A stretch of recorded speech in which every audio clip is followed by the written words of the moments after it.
And we're starting to understand the paradox between individual and collective that we've been out of balance on, I think, for so long. You know, it was tribal, and then it was culture, and then it was nation state, and then it was me. And so there's a balance between us individually and us collectively. And because we're starting to understand that, we're starting to be able to let go of the forces of discrimination that have subjected women and people of color and LGBT people and lots of other people to some pretty difficult pressures. We're beginning to come to the place where we can let that go within ourselves, and once we let it go within ourselves, we begin to let it go culturally, right? Because culture is just us, after all. And so we're starting to see it. We're starting to see the seeds that were planted a long time ago bear fruit, and it's waking us up. And the things that used to kill us, do you know that at the turn of the 20th century, the average lifespan was 39? We've come a long way. What used to kill us, pestilence and disease, we're making different choices. We're trying to live more sustainably and healthier, and we're trying to make more conscious choices on a daily basis so that we enjoy this long life we've been given. So that we get to be useful for as long as our minds are useful, right? There's some wonderful stuff on the internet you can find about the 100-year-old gymnast and the 98-year-old yoga teacher, and there's a guy who is he still runs like 20 miles a day, and he's in his 90s. You know, amazing stuff like that. We are all beginning to understand a little bit better what life is really about, and there's so much good stuff in our world that we forget about. You know, as a whole, our world is much less violent than it used to be. And technology has created the possibility of us having virtually unlimited access everywhere in the world to all of the knowledge and wisdom of the ages, from all the generations of history. So it's a really exciting and juicy time to live as well.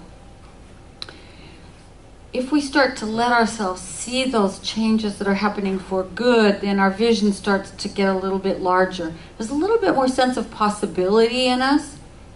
Our understanding starts to grow, and our ability to stand in that faith that Carolyn Myss writes about increases.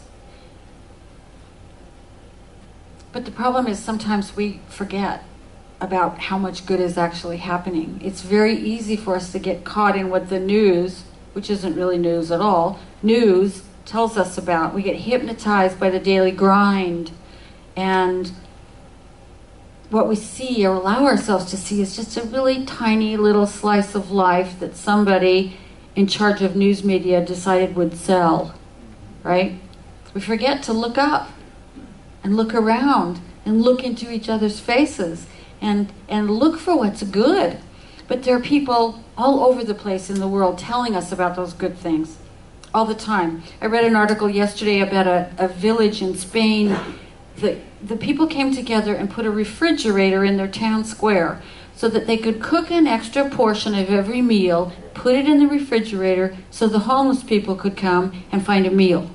Which I think is like the coolest thing ever. Isn't that great?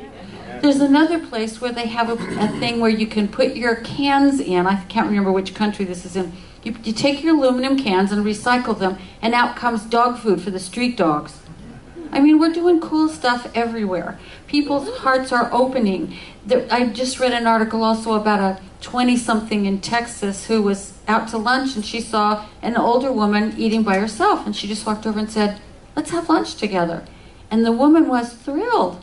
And now they have a weekly lunch date, an 80-something woman and a 20-something woman, different color skin, different walks of life, coming together just because one person decided to reach out a tiny little bit in a restaurant and say, "Let's have lunch together." It's a wonderful story. I also read that the mountain gorilla population in the Congo at Virunga National Park has increased 4 times from its low point. It's increased, an endangered species that's increasing. How exciting. They're like our closest relatives, and they're just amazing. And then I read an article, my final article from Good News Search yesterday was that, you'll all understand this, spirituality leads to better physical health. I already knew that, didn't you? But now it's, it's out there in the news media if you look for it. There's all kinds of good news showing that we're actually starting to get it. We're actually starting to understand that we're all in this together, that we're all one, that what happens to any of us happens to all of us. We're starting to understand that, kindness and compassion are better than belligerence and resentment. We're starting to become citizens of the whole universe.